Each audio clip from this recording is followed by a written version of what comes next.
Hey family, join me on Tuesday at 6:15 p.m. Central for a live stream entitled Determined to Stay the Course, Setting Your Face Like a Flint.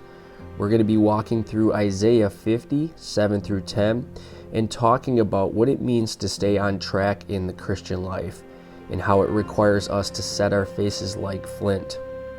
What exactly is flint, and how is this used in the Bible?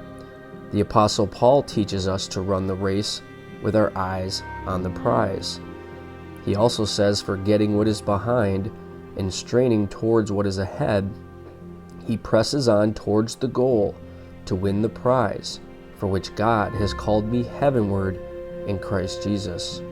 We're going to talk about staying determined for Jesus, setting our face like a flint, and building one another up in these last days. Please join us and hit the notify button.